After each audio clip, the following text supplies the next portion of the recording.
जय श्री राम प्रेमी भक्तों। देखिए, आज हम दुख, चिंता, तनाव, भय के बारे में समझने का प्रयास करते हैं।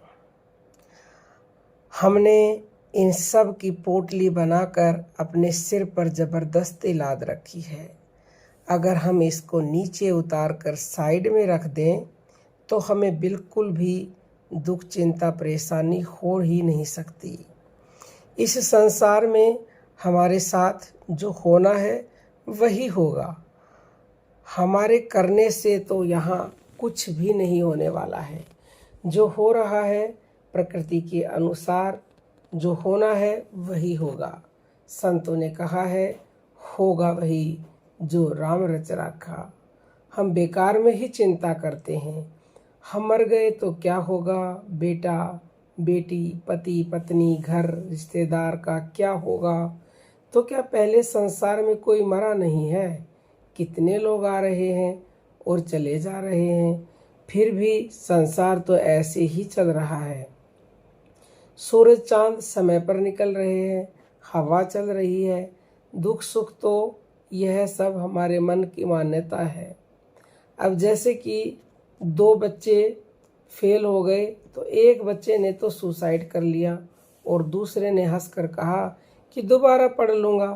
3 साल तक वह एक क्लास में बैठा रहता है, उसको कोई फ़र्क ही नहीं पड़ता। वही दूसरा बच्चा फेल हो जाने से इतना दुखी हो गया कि मर ही गया और दूसरे ने बात को हंसी में टाल दी। संसार में फूल और कांटे दोनों ही हैं, लेकिन हमारे दुख का कारण यह है कि हम सिर्फ फूल ही फूल चाहते हैं, कांटे नहीं चाहते। लेकिन प्रकृति यानी भगवान का नियम है कि फूल और कांटे, सुख और दुख दोनों होंगे। आप चाहते तो सभी सुख ही हैं, लेकिन आपके चाहने से या न चाहने से यहाँ पर कुछ भी नहीं होने वाला है।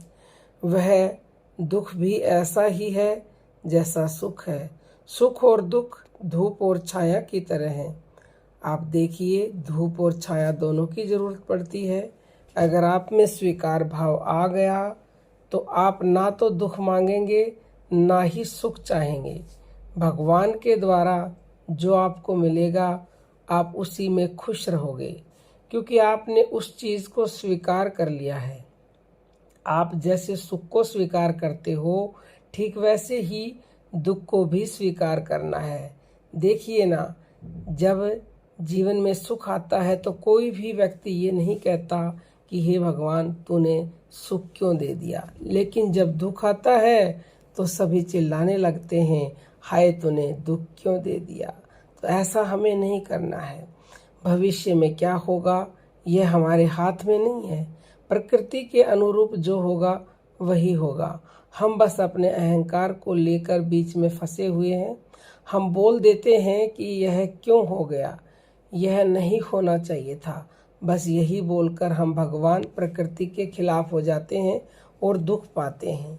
चिंता, तनाव हमें घेर लेती है। इन सब की पोटली को नीचे रख दीजिए और बेफिक्र हो जाइए। एकाग्रता भाव में रहिए। आप कुछ भी नहीं कर रहे हो। आप कुछ कर भी नहीं सकते। करने वाला सिर्फ वह एक परमात्मा है। बस जो कुछ भी वह करे उसे हमें स्वीकार करना है, फिर हमें कभी दुख हो ही नहीं सकता। अब सबसे बड़ा जो प्रश्न है कि कहने को तो हमने कह दिया कि जो कुछ भी वो दे उसे हम स्वीकार कर लें और हम अपने अंदर अकर्तापन का भाव ले आएं। ये इतना आसान नहीं है। कहने मात्र से कुछ नहीं होगा। इसे स्वीकार करने के लिए आपको नाम जप करना होगा, क्योंकि जब नाम जप से हमारी ये जो दूषित बुद्धि है, ये जो मन अनिर्मल है, जब ये मन निर्मल होगा, बुद्धि हमारी सात्विक होगी, तो फिर हमें खुद ही समझ में आएगा कि हम कुछ भी कर ही नहीं रहे हैं।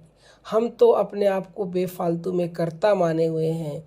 हम अकर्ता हैं। करने वाला स्वयं परमात्मा है। आप करे आपे करवाए, सब कुछ आपे आप।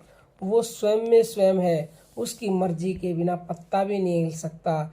तेरी कृपा के बिना ए प्रभु मंगल मूल, पत्ता तक हिलता नहीं, खिले ना कोई फूल। तो सब कुछ वही कर रहा है। तो ये भाव अगर किसी में बिरले में आया भी हुआ है ना, वैसे तो ये भाव आना बहुत ही मुश्किल कार्य है, अगर आया हुआ है तो उसका इस तरह का प्रारब्ध है, तब आया हुआ है। और अगर आप चाहते कि आप में आ जाए तो निरंतर गुरु की शरण होकर तन मन धन से, मतलब कि समर्पण भाव के साथ पूरा जो गुरु आपको मंत्र दे उसको जपिए, साधना कीजिए। निरंतरता जब साधना में आएगी तो आप में अकर्तापन का भाव भी आने लगेगा और आपको जो भी मिलेगा उसके फूलों से भी प्यार और उसके कांटों से भी प्यार होने लगेगा। उम्मीद करते हैं आज की जानकारी आपको बहुत अच्छी लगी होगी। अब हम अपनी वाणी को विराम देते हैं। जय जय श्री राम।